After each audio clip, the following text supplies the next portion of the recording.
Hello बच्चों, तो चलिए सबसे पहले प्रश्न को पढ़ते हैं। वज्र गुणन विधि, मेथड ऑफ क्रॉस मल्टीप्लिकेशन से निम्नलिखित समीकरण युग्मों को हल करो। दिया हुआ समीकरण है बच्चों एम एक्स ऋण एन वाई बराबर एम का वर्ग धन एन का वर्ग। दूसरा समीकरण है एक्स धन वाई बराबर 2m। तो चलिए बच्चों सबसे पहले प्रश्न की मूल अवधारणा को देख लेते हैं। तो बच्चों माना दिया हुआ रैखिक समीकरण है ए वन एक्स धन बी वन वाई धन सी वन बराबर 0। दूसरा दिया हुआ रैखिक समीकरण है ए टू एक्स धन बी टू वाई धन सी टू बराबर 0। तो बच्चों ये दिए हुए रैखिक समीकरण के युग्म है। तो बीज गुणन विधि से हल करने के लिए बच्चों x एक चर राशि है, x के अतिरिक्त चर राशियां y और यहाँ पे बच्चों चर राशि 1 है।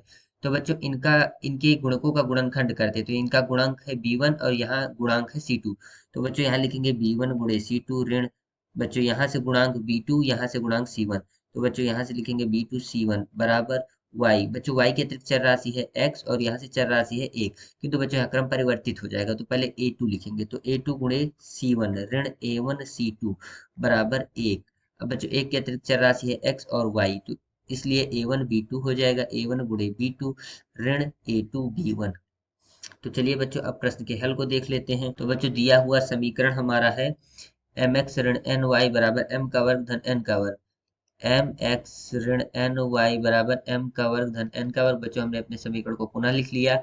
अब इसे व्यवस्थित करते हैं। तो बच्चों हमें मिलेगा एम एक्स ऋण एन वाई ऋण एम का वर्ग ऋण एन का वर्ग बराबर 0। बच्चों इसको हम समीकरण 1 मान लेते हैं। दूसरा दिया हुआ समीकरण है बच्चों एक्स धन वाई बराबर 2m।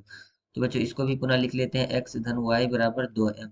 अब यहाँ से बच्चों इसको अगर व्यवस्थित करें तो एक्स धन वाई ऋण 2m बराबर 0। बच्चों ये इसको समीकरण 2 मान लेते हैं। तो बच्चों अब इसको बीज गुणन विधि से हल करते हैं। तो x के अतिरिक्त चर राशि है y और बच्चों इसकी चर राशि 1 मान लेते हैं। तो बच्चों इसका गुणांक ऋण n और इसका गुणांक ऋण 2m है। तो बच्चों यहाँ पे इसका गुणनखंड होगा ऋण n गुणे ऋण 2m ऋण यहाँ से बच्चों y का गुणांक 1 है और 1 का गुणांक है ऋण m का वर्ग ऋण n का वर्ग। तो बच्चों यहाँ हो जाएगा 1 गुणे ऋण m का वर्ग ऋण n का वर्ग। इसी प्रकार बच्चों y के लिए लिखते हैं। तो y के अतिरिक्त बच्चों चर राशि है x और एक। तो बच्चों यहाँ किंतु यहाँ क्रम परिवर्तित होता है। तो बच्चों पहले लिखेंगे 1 गुणे ऋण m का वर्ग ऋण n का वर्ग ऋण m गुणे ऋण 2m बराबर 1। अब बच्चों एक के अतिरिक्त चर राशि x और y है। तो बच्चों यहाँ से लिखेंगे m गुणे 1 ऋण 1 गुणे ऋण n। तो बच्चों अगर इसको हम हल करते हैं तो हमें मिलेगा x बटे धन 2mn धन m का वर्ग धन n का वर्ग बराबर y बटे ऋण m का वर्ग ऋण n का वर्ग धन 2m का वर्ग बराबर 1 बटे m धन n।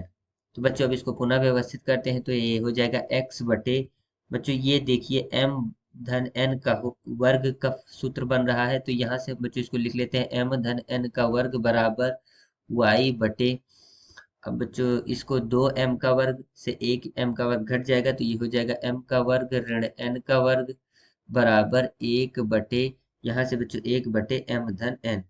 इसको लिख लेते हैं m धन n। तो बच्चों अब इसको अगर हम लिख लें x बटे m धन n का पूर्ण वर्ग बराबर 1 बटे m धन n। तो बच्चों 1 m धन n से 1 m धन n कट जाएगा। तो यहाँ से बच्चों x का मान हो जाएगा m धन n। इसी प्रकार बच्चों अगर हम लिख लें y बटे m का वर्ग ऋण n का वर्ग बराबर 1 बटे m धन n।